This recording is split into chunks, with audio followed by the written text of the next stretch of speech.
morning, ladies and gentlemen. I see it's been already an interesting morning, and I was thinking about performance metrics and all these numbers we've been talking about. But I'll try and do something that's a little bit more closer to the heart this time. This time, really. So we're talking about driving a global economy of resilience and self-reliance. Regardless of the circumstances of our birth, whether rich or poor, happy or unhappy, healthy or unhealthy, we create our own future. Provided there is still a future for all humanity, we get this right. There should be. Our future is determined by our state of mind, whether or not we deliver positive or negative outcomes to the people directly around us or to the global community at large, and where all persons will directly or indirectly feel the outcomes of our collective actions. Over the years, I've come to find that many a time, the words that one uses, whether kindly or unkindly, to deliver a specific message for a certain result, are used loosely and in the context in which one hopes to achieve a specific outcome or outcomes. The reality of these outcomes is the way in which the words are intended, interpreted, and ultimately implemented into action. Having spent the last 20-odd years in the space of sustainable development, as it were, many actions taken by us as human beings have only led to further confusion and unprecedented panic that it is only up to the world leaders to make a change, when in fact, ladies and gentlemen, it is up to each of us as individuals to fend for ourselves and for our families in the face of impending catastrophic climate change, which, if left unchecked, can be a potent force in the extinction of all humankind or even life. What the world is doing today is in respect of trying to correct misdeeds of the Industrial Revolution, that is mitigation, when in fact we are forgetting to include foresight in planning for present and future sustenance and adaptation. Extravagant and irresponsible waste generation is turning the situation into a living nightmare.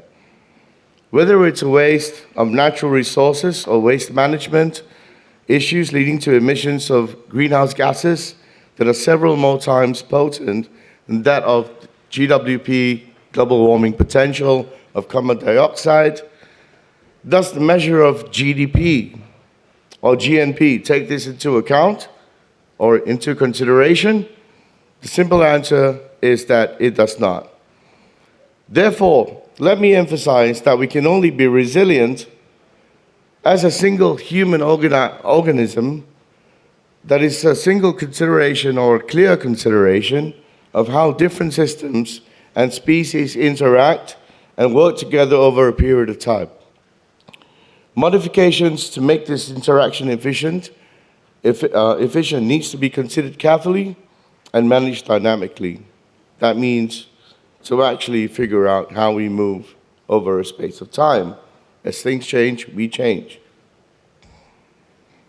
In order to be resilient as a human race, we need to rely on indigenous, renewable, and local resources, and using measurable and accurate performance metrics to ensure that materials, capital, and operational resources are saved from the outset. Everything can be converted back to emissions of CO2 equivalent, including water management. But that doesn't mean that local resources can be used indiscriminately. We'll pass on these problems with exponentially bad outcomes to the next generation without recourse to the basic principle of life on Earth. Besides its defined meaning already, and we've heard it, we've hammered it, 1,000 times, adaptation also means we need to conduct our lives with an attitude towards self-reliance, that countries and societies and people everywhere can depend on themselves without having to throw, say, a manufacturing solution to an industrializing nation beyond their shores, thinking that it's cheaper and that it's the industrializing nation's problem to solve their emission issues. If you think about that carefully, the net effect is that the marginal abatement cost of emissions will in fact become more expensive, and that the environmental, economic, and social ramifications that are still going to come back to us time and time again are going to haunt us and all of humanity within this century. Then I think, ladies and gentlemen, it'll be a far higher cost. The cost of human lives, the cost of suffering, the cost of everything. So I ask you, what is the price of nearly 7 billion lives? I don't think we can create a performance metric for this, really. It's not a movie. It's a strangulation of the human spirit just for a few more dollars. Businesses have the absolute and clear responsibility to drive real and absolute change. Why? The spirit of enterprise drives the wheel of creativity and innovation, which in turn drives the development of products and services. Any one of these products and services leads directly to the generation of emissions, whether directly or indirectly. Even if a business disregards legislation and can afford to pay fines or have someone else take the blame, as we normally see it, the end result will be abysmal. So that means doing that business right means that these organizations, big or small, everyone, must take into consideration of how they go about being more efficient and productive to the surrounding environment and available resources without compromising their own lives, the lives of others in global communities, and frankly, their own financial growth. Not an easy balance, really, by any available standard. But the leaders of any business have got to stand up and take an attitude of consciousness that ensures continuity without compromise to integrate the survivability of all species together and the resources of the planet.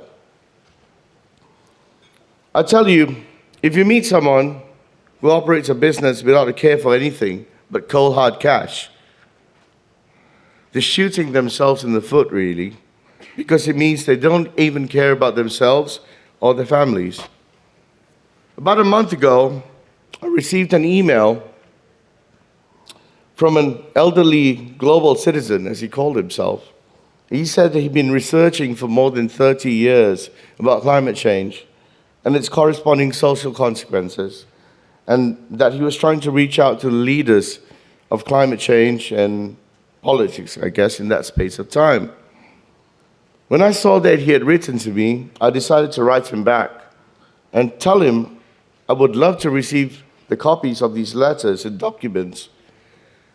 He had written to world leaders and managers of business since the 1970s.